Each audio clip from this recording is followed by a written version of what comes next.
तो एनर्जी बहुत जगह से लीक होता है, उसको बचाने का एक ही तरीका मैम से मैंने सीखा कि प्रेजेंट मोमेंट में रहो और अवेयर रहो। जिस काम को कर रहे हो बस उस काम में रहो।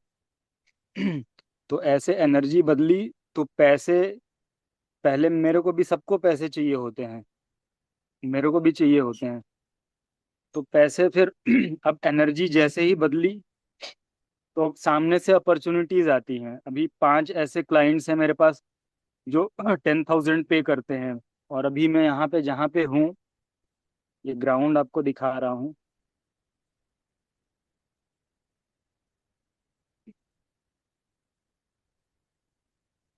अभी इंडियन टीम के जो प्लेयर हैं ना, मोहम्मद सिराज, मैं उनके कोच के साथ काम कर रहा हूँ। तो उन्होंने मेरे को 20,000 दिया, और बाकी जो 5 बच्चे हैं वो 10,000 पे करते हैं मेरे को। तो मैं 80-90 हज़ार, अभी मैं 8-9 हज़ार के लिए तरसता था। और मैम ने मेरे को अपने पैरों पे खड़ा किया।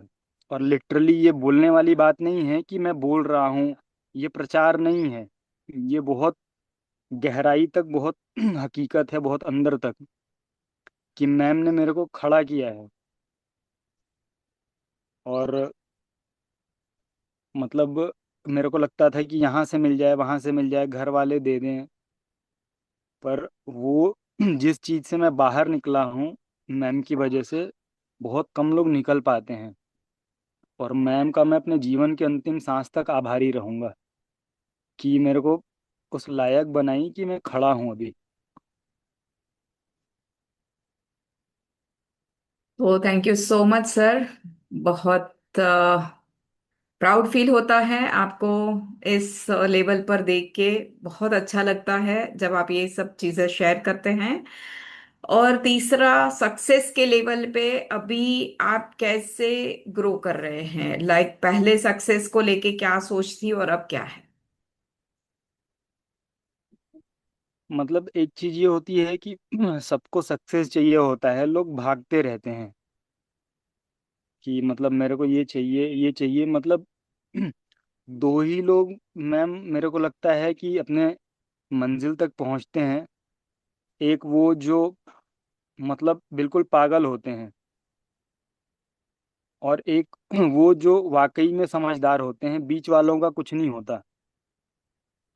तो 80-90% मैं देखा हूँ उन लोग बीच में रहते हैं, बहुत सेफ सेफ खेलते हैं, बहुत समझदारी दिखाते हैं। या तो एकदम क्लियर बनाइए कि मेरे को यहाँ पहुँचना है और पागल हो जाइए, या तो फिर समझदारी दिखा रहे हैं तो उसमें महारत हासिल कीजिए। बीच में रहने वालों का कुछ नहीं होता। तो मैम से मैंने क्लैरिटी जानी।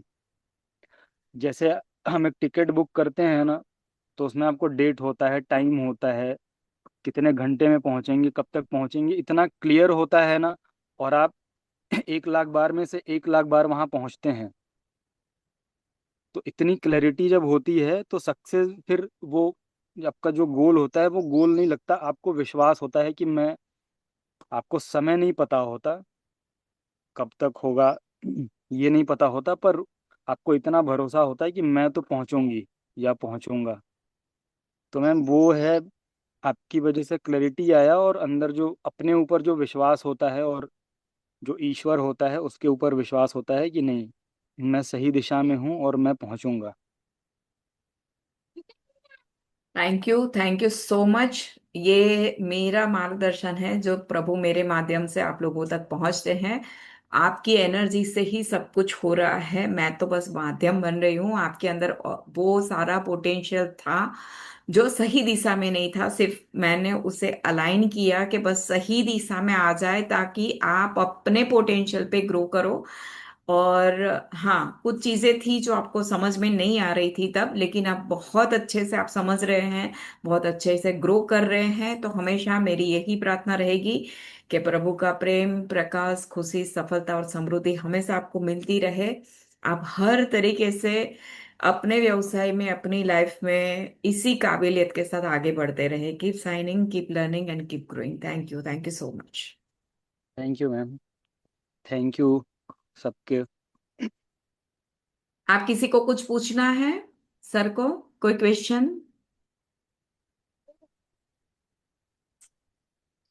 ओके, चलिए, thank you so much sir. Thank you ma'am. अगर आपको लीव करना है तो आप कर सकते हैं। मैं सिर्फ एक ही बोलना चाहूंगी कि उनको हाँ। मैं दिल से कॉन्ग्रेचुलेट चाहूंगी कि वो इतने ग्रो हुए और सारी डिफिकल्टीज को ओवरकम कर पाए। वो उन्होंने आपको अट्रैक्ट किया अपने लाइफ में, मतलब वो आपसे मिलने से पहले से ही अपने आप पे काम कर रहे थे, तो इसीलिए उन्होंने आपको अट्रैक्ट किया और वो आगे बढ़ पाए, ग्रो पाए। उनकी उनकी जो इच्छा थी वो उन्होंने उस वजह से आपको अट्रैक्ट किया और वो अचीव किया उन्होंने, और उनका वो सक्सेस के रास्ते पर वो अभी है। तो इसलिए मैं उनको बहुत बहुत कॉन्ग्रेचुलेट करना चाहूंगी और विश थैंक यू करना मैम। चाहूंगी कि वो बहुत ग्रो हुए वो, और हम उनको मेन क्रिकेट इसमें देख सके प्ले करते हुए। यस। जाने दे यार। बिल्कुल। We wish him all the best and thank you. Thank you ma'am. और ये आपने जो बात बोला ना कि मैंने अट्रैक्ट किया, लिटरली एक सेमिनार था, मैं सोच रहा था कि कोई ऐसा मिले मेरे को, कोई भी ऐसा मिले जो मेरे को मेंटल लेवल पे ऊपर लेके जाए। और अंदर से एक फीलिंग होती थी कि कुछ यहाँ पे ऐसा होगा जो मेरे जीवन में बहुत बड़ा बदलाव लेके आएगा। और मैंने मैम को वहाँ देखा भी था। हम लोग चले गए वहाँ से, मैं अपने घर आ गया, मैम अपने घर चली गई। फिर किसी के थ्रू मैं इनसे कनेक्ट हो पाया, और मेरी एक ही इच्छा थी, क्योंकि फिजिकली मैं बहुत स्ट्रांग हूँ। मैं 12-12 15-15 घंटे ग्राउंड में रहता हूँ, मैं 3-3 घंटे जिम में रहता हूँ। तो वो सारी चीज़ें अलग थी, पर एक जो मेंटल और इमोशनल लेवल पे जो संघर्ष होता है ना, उसको संभालना बड़ा मुश्किल होता है। तो दिल से बहुत इच्छा थी कि एक ऐसा मेंटोर मिले जो मेरे को यहाँ से मजबूत बनाए, और यहाँ से। और आपकी ये बात बिल्कुल सही है।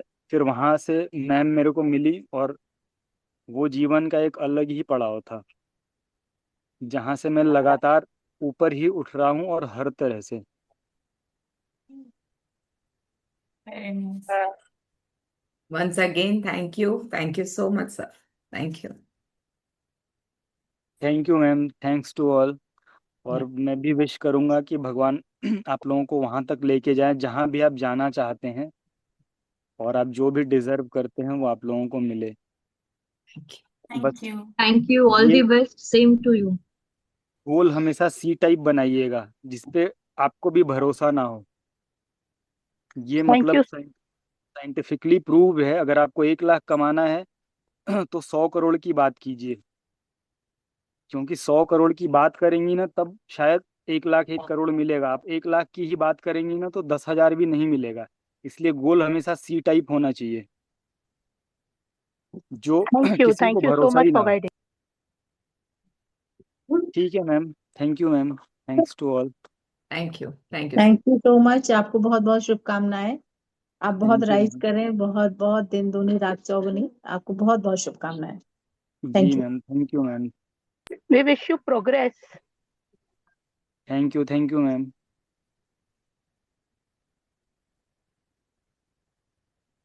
चलिए, तो अब सेशन में आगे बढ़ते हैं हम लोग।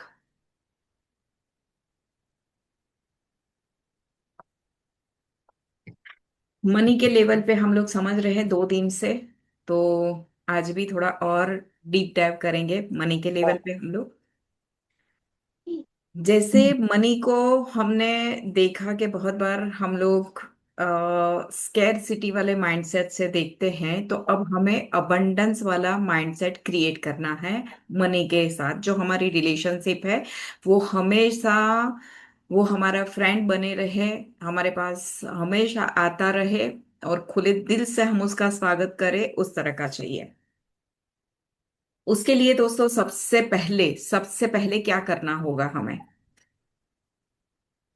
सबसे पहले उसको हमें अपनी लाइफ में बने रहने के लिए क्या करना होगा? अभी तक जो आपने समझा है उसमें आपको क्या समझ में आया, क्या करना पड़ेगा? अनम्यूट कर Consist दीजिए अभी। अ, दीप्ति जी के अलावा सभी लोग अनम्यूट कर दीजिए ताकि बोल सके आप। हाँ, बोलिए खुशबू जी। consistent consistency. consistent positive thinking. हाँ। और और कौन बताएगा? और मैनिफेस्ट करें। हाँ, मैनिफेस्ट करेंगे, बहुत बढ़िया। और जो कंसिस्टेंसी, डिसिप्लिन। हाँ, जो अपने पुराने पैटर्न्स है ना मैम, जो रोकते हैं हमें, उन पे काम करके उन्हें तोड़ना होगा। यस, पुराने पैटर्न्स वही रोकते हैं, वही सबसे ज्यादा। हमें पता होता है कॉन्शियसली कि हमें कंसिस्टेंट भी रहना है, डिसिप्लिन भी, बट वो पुराने पैटर्न्स ऐसे खींच ले जाते हैं आपको कि वो आगे बढ़ने ही नहीं देते हैं। तो मेरे मेरे लाइफ में तो मुझे उन पैटर्न्स को तोड़ना बहुत जरूरी है। हाँ। सभी के अंदर बचपन से लेके आज तक जो हमने पैसों को देखा है, पेरेंट्स को देखा है, पैसों के साथ उनकी पैसों की रिलेशनशिप को हमने देखा है, हमने महसूस किया है कि पेरेंट्स बहुत बार हमें बताते हैं कि नहीं बेटा ये रहने दो, ये बहुत महंगा है, हम नहीं ले सकते, बहुत मेहनत करने से ही पैसा आएगा, तुमको भी बड़ा बन के ना मेहनत करनी है। पैसा जो है वो हाथ का मैल होता है। पैसा आने से लोग बिगड़ जाते हैं, गलत रास्ते पे चले जाते हैं। जिसके पास बहुत ज्यादा पैसा है ना, वो कुछ ना कुछ गलत काम करके ही बड़े होते हैं, आगे बढ़ते हैं अपनी लाइफ में। मतलब ये सारी मिथ जो हमने सुनी है, वो मिथ को लेके हमारे माइंड में भी वो एक शेप बन गया था पैसे का। अब हम कहीं पे भी खर्च करते हैं, हम कहीं पे भी खर्च करते हैं, जैसे आजकल सोने का भाव जो बढ़ चुका है, मतलब 160 के ऊपर चला जाता है, 170 तक पहुंच जाता है। अब आज सोने की कोई चीज हमें लेनी है तो सबसे पहले हमारे माइंड में क्या थॉट आएगा? महंगा नहीं है। ले पाएंगे, नहीं ले पाएंगे, उन्हें very difficult. It's a very difficult. और पता नहीं कितने भाव बढ़ेंगे, तो अब तो सोना लेना अब एक ड्रीम हो गया, नहीं ले पाएंगे, राइट? तो ये थॉट कॉन्शियसली आपने किया अभी, सोने के प्राइस को देख के, तो आपके माइंड ने क्या ग्रैब किया? आपके माइंड ने ये ग्रैब किया कि कॉन्शियसली आप जो सोचते हैं वो आपका डर है। जब भी ये चीजें आपकी लाइफ में होगी, फिर कोई भी बड़ी चीज हो, ऐसा नहीं कि गोल्ड, कोई भी बड़ी चीज आप देखोगे, जैसे बड़ा घर लेना है मुझे, और घर की कीमत आजकल 1.5 करोड़ से ऊपर होती है, 2 BHK 3 BHK भी लेने जाओ तो नॉर्मल प्राइस हो चुकी है 1 CR प्लस की। 1 CR तो मिनिमम हो गया है, ठीक है। अब उसके बारे में जब आप सोचेंगे, बैक ऑफ द माइंड आपका माइंड क्या लाएगा? नहीं ले सकता, फियर आपको उस पेन में ही रखेगा। अब एक बार किया गोल्ड के लिए, दूसरी बार किया हाउस के लिए, तीसरी बार किया गाड़ी के लिए। गाड़ी के लिए भी आज गाड़ी अच्छी वाली लेने जाओ, सीडेन गाड़ी लेने जाओ तो 8 to 10 लाख के बीच में आती है, उसके नीचे वाली तो हमें पसंद भी नहीं आती है, ठीक है। तो 8 से 10 लाख वाली गाड़ी लेनी है, हम बहुत बार सोचेंगे अरे नहीं नहीं अभी तो मैं नहीं ले सकती, ये तो मेरे बस की बात ही नहीं है, मैं कैसे लूं, अभी तो मैं ये इंस्टॉलमेंट पे कर रही हूँ, वो कर रही हूँ, ये हो रहा है वो हो रहा है, लाइफ में इतना कुछ हो रहा है, गाड़ी का तो सोचो दूर की बात है। तो अब क्या उसकी सीक्वेंस बन जाती है, जब जब आप इस तरह के थॉट कॉन्शियसली जब करते हो। अब ये पैटर्न अभी बन रही है राइट नाउ, और पुरानी पैटर्न क्या थी? पैसे हाथ के मैल है, बहुत मेहनत करना है। तो अब माइंड क्या सिंक्रोनाइज करेगा? अब आप समझ रहे हैं। अब माइंड क्या सिंक्रोनाइज करेगा? जो ऑलरेडी पैटर्न पड़े चुके हैं और कॉन्शियसली भी आप वो ही सोच रहे हैं, यानी दोनों मर्ज होके क्या होगा? आप कभी सफल नहीं हो पाओगे, आप कभी पैसे वाले नहीं हो पाओगे, आप कभी रीच बन ही नहीं सकते हो, क्योंकि आपने हमेशा अभाव के लिए सोचा है दोस्तों। मेरी लाइफ में कुछ भी फुलफिल है ही नहीं, सब चीज के लिए मुझे मेहनत करनी पड़ेगी। पैसे कमाने के लिए मेहनत, सक्सेस होने के लिए मेहनत, पूरे दिन अपने आप को काम में रखना। और एंड ऑफ द डे भी मैं क्या सोचती हूँ कॉन्शियसली? अरे यार मेरे पास आज तो क्लाइंट ही नहीं आए, आज मेरा कुछ भी सेल नहीं हुआ, मैंने कितने घंटे इसमें दे दिए, मैंने इस क्लाइंट को कितना कन्विंस किया फिर भी वो कन्विंस नहीं हुआ। या फिर वो वाला डर, मैं यहाँ पे जाऊंगी तो लोग मुझे क्या कहेंगे, मैं किस तरह से मेरे क्लाइंट से बात करूंगी, मेरे क्लाइंट मेरे बारे में क्या सोचेगा।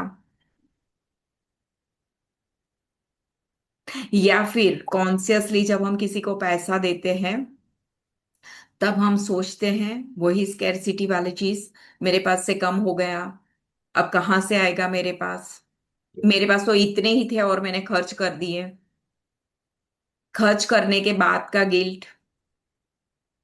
तो ये सारी स्कैरसिटी कभी भी अबंडेंस तक नहीं लेके जाए, फिर चाहे वो स्कैरसिटी पैसे के बारे में हो या फिर कोई और चीज के बारे में।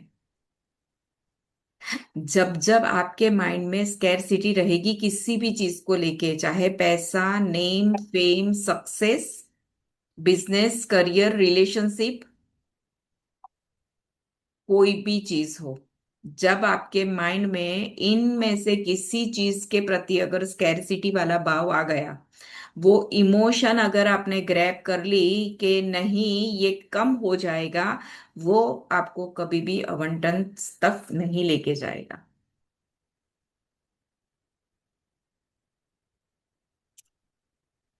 और दोस्तों हम लोग अवेयरनेस के साथ ये करते थे, अब तक जब तक मेरे पास नहीं आए थे अननोइंगली वो चीजें कर रहे थे।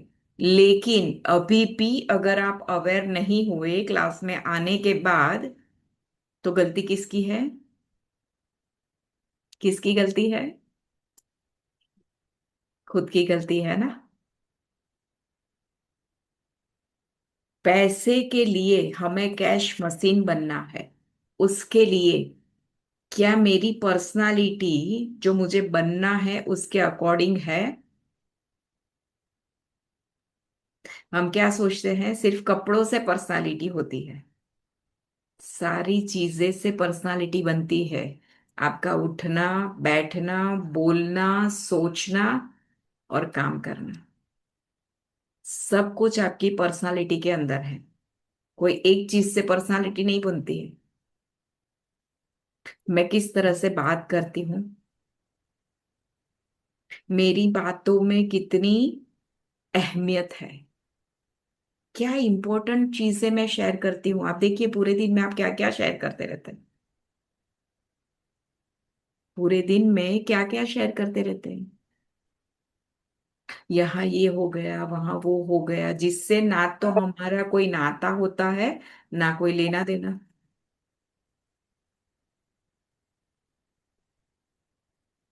आप में से कितने लोग न्यूज़ सुनते हैं, न्यूज़ देखते हैं?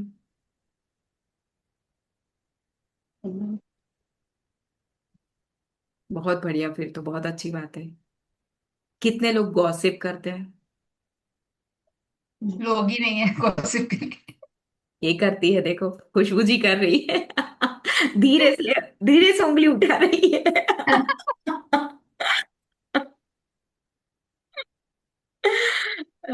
मेरे सर्कल सब लर्निंग और अच्छे कंटेंट वाले हैं। वेरी नाइस, नहीं करते हैं तो बहुत बढ़िया।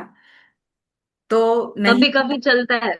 हाँ हाँ बिल्कुल बिल्कुल, नहीं होता है एज अ ह्यूमन माइंड, और इट्स नथिंग रॉन्ग, कुछ भी गलत नहीं है उसमें। सिर्फ अवेयरनेस की बात होती है कि बस हमें अवेयर होना है। और ऑब्वियसली अगर आप कुछ बिजनेस या कुछ और कोई काम नहीं कर रहे हैं एज अ हाउस वाइफ, हमारे पास जब खाली समय रहता है तो हम सब